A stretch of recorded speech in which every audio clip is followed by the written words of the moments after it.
Hello guys, உண்மையாகவே நான் எதிர்பார்க்கவே இல்லை எனக்கு இந்த கேக் வரும் அப்படின்னு சொல்லிட்டு. நிறைய டைம் நான் எதிர்பார்த்துருக்கேன். ஹார்ட் ஷேப்பில் நம்ம பண்ணியிருக்கோம். இது வரைக்கும் நம்ம பட்டர்ஃப்ளை ஷேப்பில் நம்ம கேக் பண்ணதே இல்லை அப்படின்னு சொல்லிட்டு. திடீர்னு ஒரு கஸ்டமர் வந்து உங்களை இன்ஸ்டாகிராமில் பார்த்தேன் அப்படின்னு சொல்லிட்டு அவங்க வந்து என் நம்பரை வந்து சேவ் பண்ணி வச்சுட்டு அப்புறம் எனக்கு கால் பண்ணி இந்த மாதிரி பட்டர்ஸ்காட்சில் பட்டர்ஃப்ளை ஷேப்பில் எனக்கு கேக் வேணும் அப்படின்னு சொல்லி கேட்டிருந்தாங்க. ஸோ அவங்களுக்காக தான் இது பண்ணியிருந்தேன். உண்மையாகவே எனக்கு செம்ம ஹாப்பியாக இருந்தது.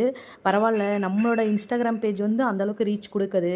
நம்மளுக்கு ஃபாலோவர்ஸ் முக்கியம் கிடையாது, கஸ்டமர் தான் நம்மளுக்கு வந்து ரொம்ப முக்கியம். ஸோ அதனால் நான் நினச்சிக்கிட்டே இருந்தேன், என்னன்னே தெரியல, இந்த மந்த் ஒரு கேக் கூட ஆர்டர்ஸே வரல அப்படின்னு சொல்லிட்டு ரொம்ப ஃபீல் பண்ணிக்கிட்டு எங்கள் ஹஸ்பண்ட் கிட்ட சொல்லி ஷேர் பண்ணிக்கிட்டு இருந்தேன். கடவுளாக பார்த்து தான் வந்து இந்த ஆர்டர் எனக்கு கொடுத்துருக்கு அப்படின்னு நான் நினச்சிக்கிட்டேன். உண்மையாகவே எனக்கு பட்டர்ஃப்ளை ஷேப்பில் கேக் பண்ணணும்னு ரொம்ப ஆசையாக இருந்தது.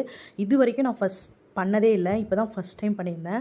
ஃபஸ்ட் டைமே அவ்வளோ நல்லா வரும் அப்படின்னு நான் எதிர்பார்க்கல. நான் நெக்ஸ்ட் வீடியோவில் வந்து ஃபுல் வீடியோவும் உங்களுக்கு நான் அப்லோட் பண்ணுறேன். மறக்காமல் என்னோட சேனலை ஃபாலோ பண்ணிக்கோங்க, சப்ஸ்கிரைப் பண்ணிவிடுங்க. நீங்கள் ஒசூரில் இருக்கீங்க அப்படின்னா ஸ்க்ரீனில் தெரியிற நம்பருக்கு கேக்ஸ் ஆர் ப்ரௌனிஸ் ஆர்டர் பண்ணி ப்ளேஸ் பண்ணிக்கோங்க. ஓகே, பாய்.